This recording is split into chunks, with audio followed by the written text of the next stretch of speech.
نساء آیت نمبر 15 سے ہمارا آج کا درس ہے۔ ارشاد ہے،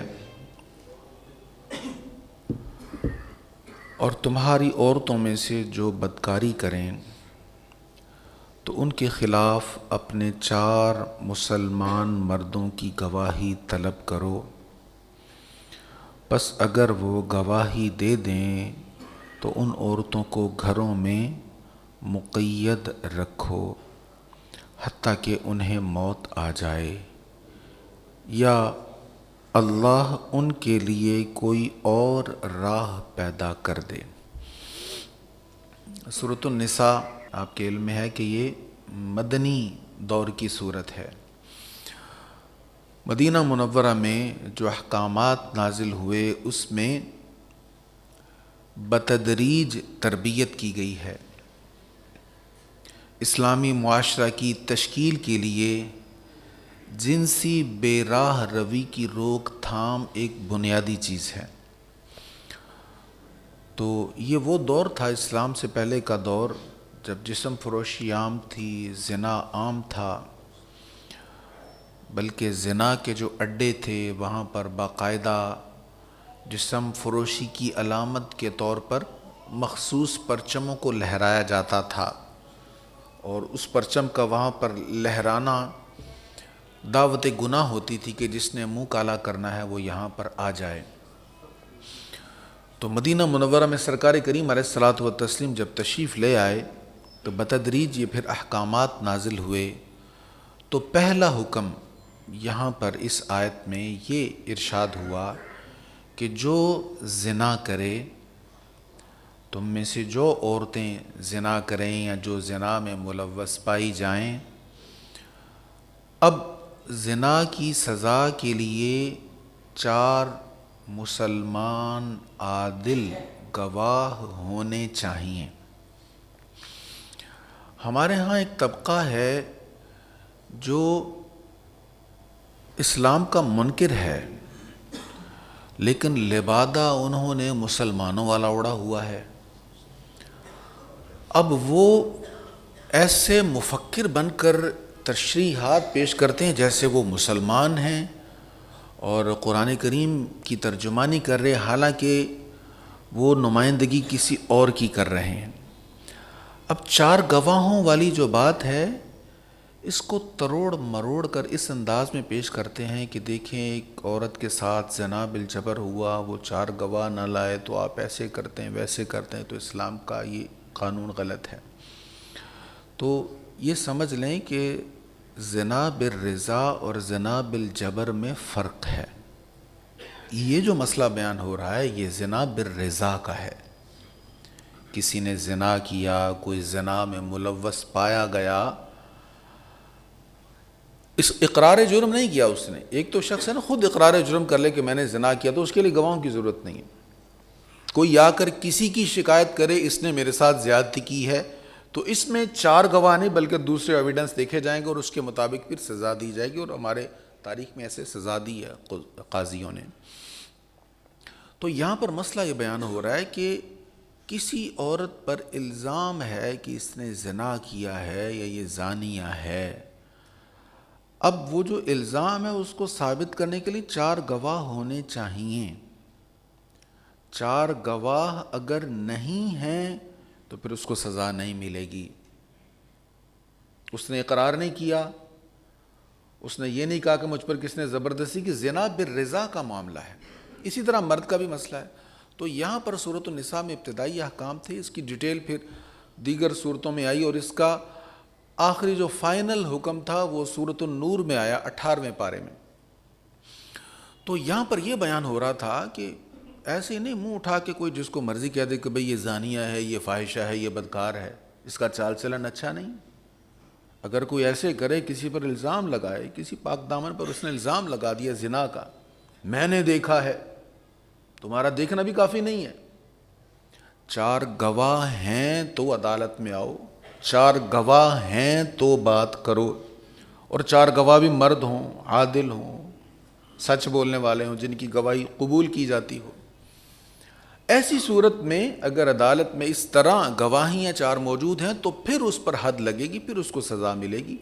بصورت دیگر ہمارے ہاں جو رائج ہے، ایسے ہی وہ ایڈیٹنگ کر کے یا جس طرح کر کے ثابت کر دیا جاتا ہے کہ یہ زانی ہے، یہ بدکار ہے، یہ فاحشہ ہے وغیرہ وغیرہ، اور لوگ کہتے ہیں میری تو آنکھ بڑی تیز ہے جی، ہم تو اڑتی ہوئی چڑیا کے پر گن لیتے ہیں، ہمیں پتہ ہے، ہماری بات کو کوئی رد نہیں کر سکتا۔ اگر کوئی ایسا کرے، دعویٰ کرے میں سچ بول رہا ہوں، اس سے 4 گواہ مانگے جائیں گے، نہیں ملیں گے تو حد قذف لگے گی، اس کو سزا ملے گی۔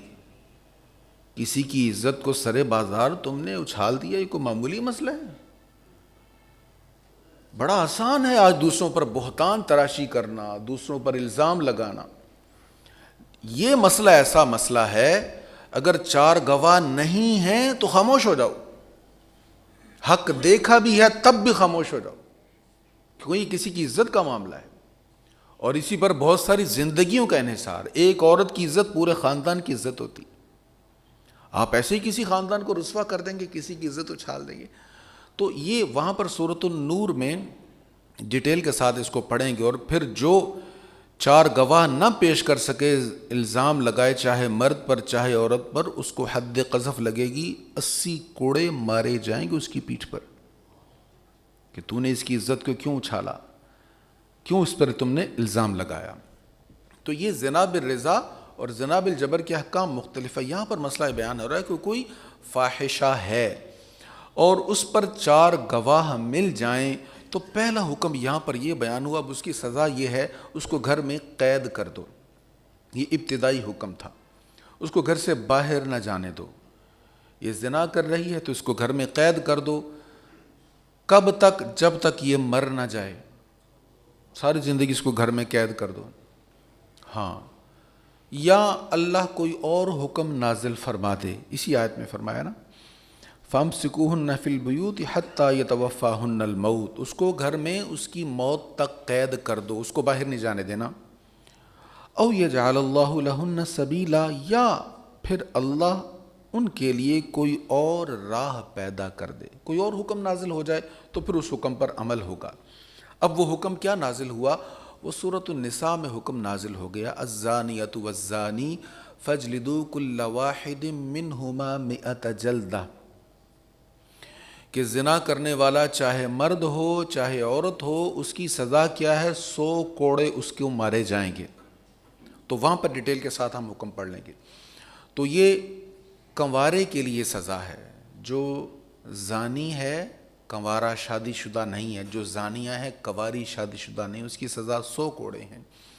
اور پھر جو شادی شدہ ہو اس کی سزا 100 کوڑے کافی نہیں، بلکہ مسلم شریف کی حدیث ہے، سرکار کریم علیہ الصلوۃ والتسلیم نے اس کی سزا رجم مقرر فرمائی، اور حضور علیہ الصلوۃ والسلام کی حیات طیبہ میں اس کا نفاذ ہوا ہے۔ وہ بھی کیسے پاک باز لوگ تھے، انہیں آخرت کی فکر تھی۔ ہم کیمروں سے ڈرتے ہیں، کیمرہ تو نہیں لگا، اور وہ اللہ سے ڈرتے ہیں۔ وہ اللہ سے ڈرتے ہیں کہ اللہ نے دیکھ لیا ہے، کسی بندے نے دیکھا یا نہیں دیکھا، اللہ کو پتہ چل گیا ہے، اس سے مخفی نہیں ہے۔ حضور کی بارگاہ میں حاضر ہوئے، حضور مجھ سے غلطی ہو گئی۔ سرکار علیہ الصلوۃ والسلام کی بارگاہ میں جب اقرار کر لیا، حضور نے تسلی فرما لی یہ نشے میں تو نہیں ہے، یعنی نشے کی وجہ سے تو نہیں غلط بات کر رہا۔ پھر حضور نے تفتیش فرمائی، جب اس نے صریح لفظوں کے ساتھ اقرار جرم کیا تھے شادی شدہ، حضور علیہ السلام نے رجم کا حکم فرمایا۔ اب سنسار کر دیا گیا، اور پھر ظاہر ہے اس میں پھر ان کا وصال ہو گیا۔ سرکار کریم علیہ الصلوۃ والتسلیم نے اپنے اس غلام کا جنازہ خود پڑھایا، خود لحد میں اتارا ہے۔ حضور کسی کو لحد میں اتارا یہ معمولی بات نہیں ہے۔ حضرت سیدنا ابوبکر صدیق کی ایک روایت ہے، وہ جنگ تبوک کے موقع پر میں سنا چکا ہوں آپ کو پہلے، کہ کہتے ہیں میں نے جب دیکھا حضور نے فلاں صحابی کو خود لحد میں اترے اور اتارا ہے تو میرا دل چاہا کاش آج میں مرا ہوتا، یہ قبر میری ہوتی اور حضور ایسے مجھے لحد میں اتارتے۔ یہ معمولی اعزاز نہیں ہے، رضی اللہ تعالیٰ۔ تو سرکار کریم علیہ السلام نے لحد میں خود اتارا، پھر ان کے گھر جا کر ان کے لیے مغفرت کی دعا بھی حضور علیہ السلام نے فرمائی۔ تو کسی نے کوئی نازیبہ جملہ کہہ دیا کہ اس نے ایسے ایسے کیا تھا، حضور علیہ السلام ناراض ہوئے، فرمایا اس نے ایسی توبہ کی ہے سب میں بانٹ دی جائے تو سب کی بخشش کے لیے کافی ہے۔ اللہ اکبر۔ تو سرکار کریم علیہ الصلوۃ والتسلیم نے اس کی پھر وضاحت فرما دی، اگر وہ زنا کرنے والا شادی شدہ ہے تو پھر اس کی سزا رجم ہے، پھر اس کو سنسار کیا جائے گا، اور حضور علیہ السلام نے اپنی حیات طیبہ میں پھر اس کا نفاذ بھی فرمایا ہے۔ تو اس آیت میں ایک تو یہ مسئلہ بیان ہو گیا کہ 4 گواہ لازمی ہیں، 4 گواہ نہیں ہیں تو پھر یہ سزا چونکہ بڑی اہم ہے اس لیے اس پر اس کا نفاذ نہیں ہوگا۔ کوئی اقرار جرم کرے، خود اقرار کر لے یا اور ذرائع کے ساتھ وہ ثابت ہو جائے تو پھر فقہاء نے اس کی جزیات کو بیان کیا ہے، پھر سزا اس کو دی جائے گی اور طرح سے اس کی سزا ہوگی۔ اس سے اگلی آیت میں ارشاد ہے، یہ آیت نمبر 15 تھی، آیت نمبر 16 میں ارشاد ہے، اور تم میں سے جو 2 شخص بے حیائی کا ارتکاب کریں تو تم ان کو اذیت پہنچاؤ، بس اگر وہ توبہ کر لیں اور نیک ہو جائیں تو ان سے درگزر کرو، بے شک اللہ بہت توبہ قبول فرمانے والا، نہایت رحم فرمانے والا ہے۔ اب یہاں پہ 2 شخص جو بے حیائی کا ارتکاب کریں، اس سے مراد ہومو سیکشوالٹی ہے، ہم جنس پرستی ہے، 2 مرد جو آپس میں ناجائز تعلق بناتے ہیں، حرام تعلق بناتے ہیں۔ سرکار کریم علیہ الصلوۃ والتسلیم کی حدیث اس میں بڑی اہم ہے۔ آج دیکھیں یہ قرآن کریم کو کیوں جلایا جاتا ہے، بے حرمتی کیوں ہوتی، یہ گزشتہ جمعہ بھی ہم نے بات کی تھی۔ قرآن کریم کے اصول تمہارے باطل نظریات سے متصادم ہیں، تمہاری نفس پرستی کے مخالف ہیں، اس لیے برداشت نہیں ہوتا ایسا قانون بیان کرنے والی کتاب جو ان کی من پسند بے ہنگم نفسی جنسی خواہشات کی تکمیل سے منع کرنے والا، وہ پسند نہیں ہے انہیں۔ حضور صلی اللہ تعالیٰ علیہ وآلہ وسلم نے فرمایا، حضرت جابر اس حدیث کے راوی ہیں، فرمایا جس چیز کا مجھے اپنی امت پر سب سے زیادہ خوف ہے وہ قوم لوط کا عمل ہے۔ اس کو قوم لوط کا عمل اس لیے کہا جاتا ہے کہ سب سے پہلے یہ بدفعلی قوم لوط نے کی تھی، مرد مرد سے اپنی جنسی تسکین حاصل کرتا ہے، تو اس کا آغاز قوم لوط نے کیا، تو فرمایا مجھے اس کا ڈر ہے اپنی امت سے۔ حضرت سیدنا ابن عباس رضی اللہ تعالیٰ عنہما بیان کرتے ہیں، رسول اللہ صلی اللہ علیہ وسلم نے فرمایا، اب یہ حدیث کا حکم بڑا سخت ہے، ابو داؤد شریف میں یہ حدیث ہے، ترمذی میں، سنن ابن ماجہ میں، شعب الایمان میں یہ حدیث ہے۔ سرکار علیہ السلام نے فرمایا جس شخص کو تم قوم لوط کا عمل کرتے ہوئے دیکھو، کرنے والے کروانے والے دونوں کو قتل کر دو۔ ہمیں اختیار نہیں ہے، یہ شرعی عدالت کو حکم ہے، حکومت اسلامیہ کی ذمہ داری ہے، ایسا فعل کرنے والے کو سزا حضور علیہ الصلوۃ والسلام بیان فرما رہے ہیں۔ اللہ اکبر۔ حضرت بریدہ رضی اللہ عنہ بیان کرتے ہیں، نبی پاک علیہ السلام نے فرمایا جو لوگ عہد شکنی کرتے ہیں ان میں قتل عام ہو جاتا ہے، جو عہد شکنی کرتے ہیں ان میں قتل عام ہو جاتا ہے، اور جن لوگوں میں بے حیائی پھیل جاتی ہے اللہ تعالیٰ ان میں موت کو مسلط کر دیتا ہے، اور جو لوگ زکوٰۃ نہیں دیتے ان سے بارش کو روک دیا جاتا ہے۔ کتنے سخت احکامات ہیں، شدید ترین احکامات، اس کے باوجود ہم بے حیائی کو پروموٹ نہیں کر رہے، ہم کر رہے ہیں۔ میرا یہ جملہ ذہن میں رکھیے گا، میں اس پر بعد میں بات کرتا ہوں، پہلے حدیث کو دیکھ لیں، ایک دور حدیث۔ حضرت سیدنا ابو ہریرہ بیان کرتے ہیں رسول اللہ صلی اللہ علیہ وسلم نے فرمایا اللہ تعالیٰ اپنی مخلوق میں سے 7 آدمیوں پر 7 آسمانوں کے اوپر سے لعنت کرتا ہے، اور ان میں سے ایک شخص پر 3 بار لعنت کرتا ہے، اور ہر ایک پر ایسی لعنت کرتا ہے اور اس کو کافی ہوگی۔ اور پھر حضور نے فرمایا جو قوم لوط کا عمل کرے وہ ملعون ہے، جو قوم لوط کا عمل کرے وہ ملعون ہے، جو قوم لوط کا عمل کرے وہ ملعون ہے۔ ایک بار نہیں کہا، حضور ایک بار بھی کہہ دیں تو بات تو کنفرم ہے، پکی ہے۔ 3 بار حضور علیہ السلام نے فرمایا ملعون ہے، ملعون ہے۔ تو کوئی بات جب بار بار کہی جاتی ہے تو اس میں کیا ہوتا ہے؟ تنبیہ زیادہ ہے، توجہ زیادہ ہے، متوجہ ہو جاؤ، اگنور نہ کرنا، ایک کان سے سن کر دوسرے سے نکال نہ دینا۔ فرمایا وہ ملعون ہے، ملعون ہے، ملعون ہے۔ اللہ اکبر۔ فرمایا جو تم میں سے ایسی بے حیائی کا ارتکاب کریں ان کو اذیت پہنچاؤ۔ اب ان کی سزا کیا ہے وہ بیان نہیں کی، زانی کی سزا تو بیان ہوگی سورۃ نور میں جیسا میں نے عرض کیا، لیکن جو ہم جنس پرستی میں ملوث ہے، چاہے وہ مرد مرد کے ساتھ یا عورت عورت کے ساتھ، لیزبینزم ہے، کچھ بھی ہے، اس کی سزا مقرر نہیں فرمائی، فرمایا ان کو سزا دو۔ اب سزا کیا دی گئی؟ سیدنا صدیق اکبر رضی اللہ تعالیٰ عنہ کے دور میں مولا علی کے مشورہ سے، صحابہ کے اتفاق سے جلایا گیا۔ یہ آج کے کسی قاضی کا فیصلہ نہیں ہے۔ ہم جنس پرستی معمولی جرم ہے، اتنا بڑا جرم۔ اب سوچیں ایک اتنا بڑا جرم کرنے والا ہو، ہم اس کو کہیں نہیں یار بندہ بڑا اچھا ہے، ہم پروموٹ نہیں کر رہے اس کو۔ زنا کتنی بڑی سزا، زنا کے بارے میں چند حدیث سن لیجئے، ہم اگلی آیت پر بعد میں جائیں گے۔ حضرت سیدنا عبداللہ ابن عباس رضی اللہ تعالیٰ بیان کرتے ہیں رسول کریم علیہ الصلوۃ والتسلیم نے ارشاد فرمایا جس بستی میں زنا اور سود ظاہر ہو جائے تو انہوں نے اپنے لیے اللہ کے عذاب کو حلال کر لیا۔ زنا عام ہے، سود عام ہے، اس کا مطلب ہے کسی بھی وقت اللہ کا عذاب آ سکتا ہے۔ اب عذاب کی کوئی ایک صورت تھوڑا ہوتی ہے، عذاب تو بہت ساری صورتوں میں آتا ہے۔ یہی تو نہیں کہ آسمان سے آگ برسے تو یہی عذاب ہے، پانی کا بھی تو عذاب ہوتا ہے، قحط کا بھی تو عذاب ہوتا ہے، بیماریوں کا بھی تو عذاب ہوتا ہے۔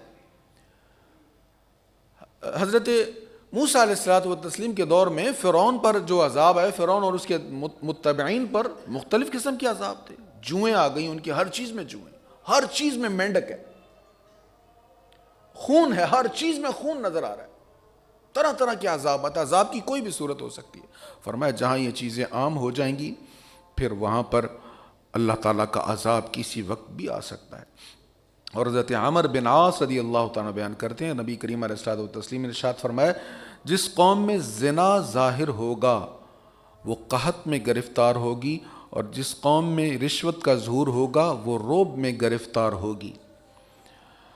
اور اس عنوان کی آخری حدیث بڑی اہم ہے اور توجہ سے سنیے گا۔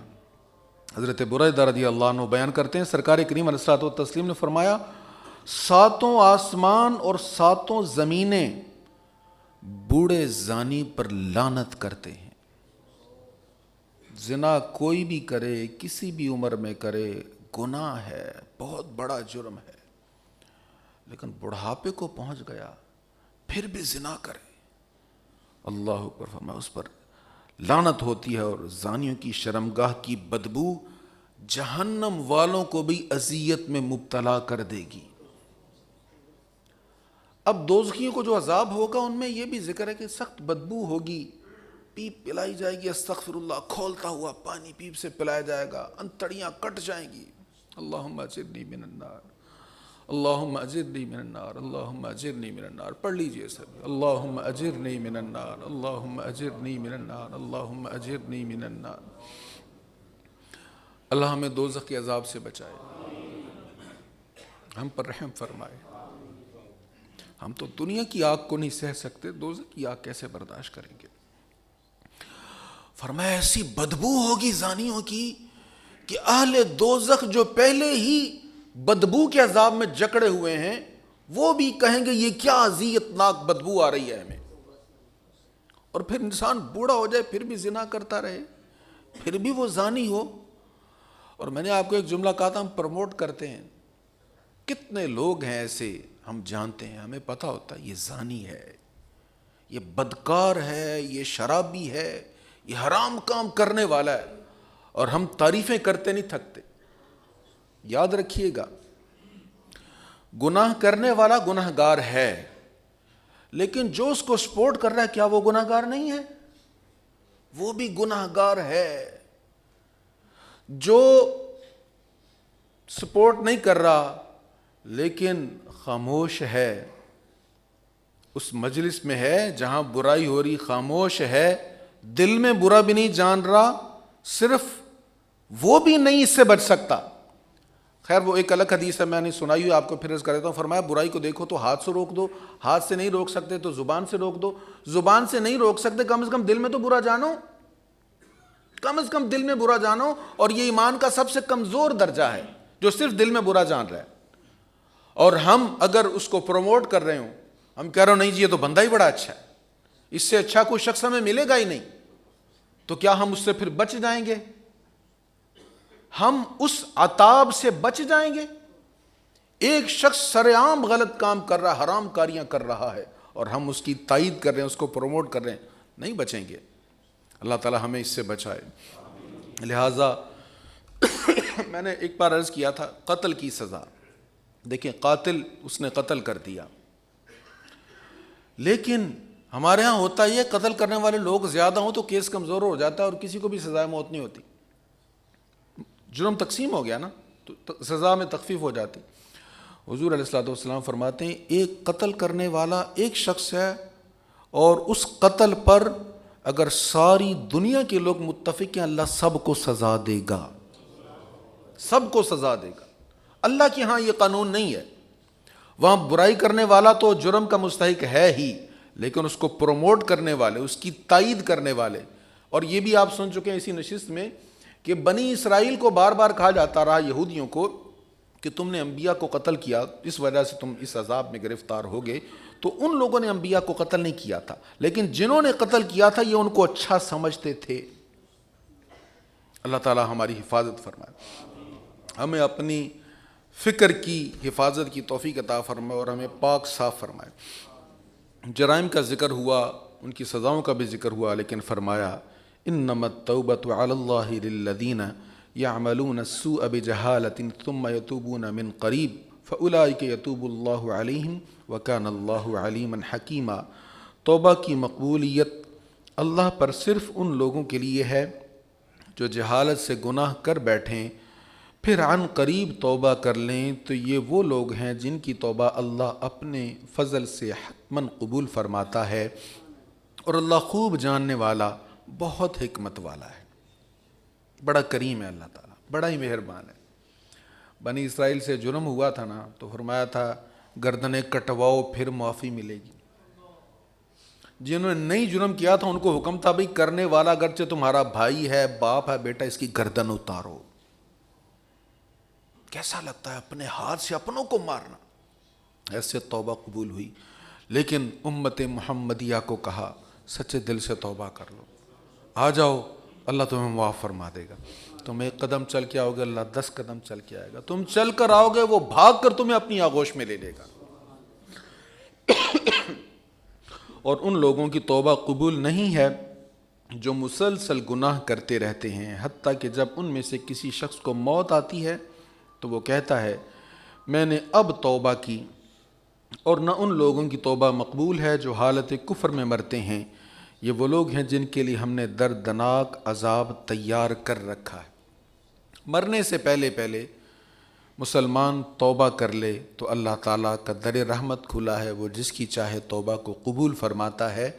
اور توبہ سے اللہ کریم بڑا خوش ہوتا ہے. حضور علیہ السلام نے فرمایا مسافر جس کا مال کھو گیا اور جو زندگی سے مایوس ہو گیا، اچانک اس کو اپنا مال مل گیا تو وہ بڑا خوش ہوتا ہے. اس سے زیادہ اللہ اپنے بندے کی توبہ سے خوش ہوتا ہے، بڑا خوش ہوتا ہے. سبحان اللہ. اللہ ہمیں توبۃ النصوح یعنی سچی توبہ نصیب فرمائے. وآخر دعوانا الحمد للہ رب العالمین.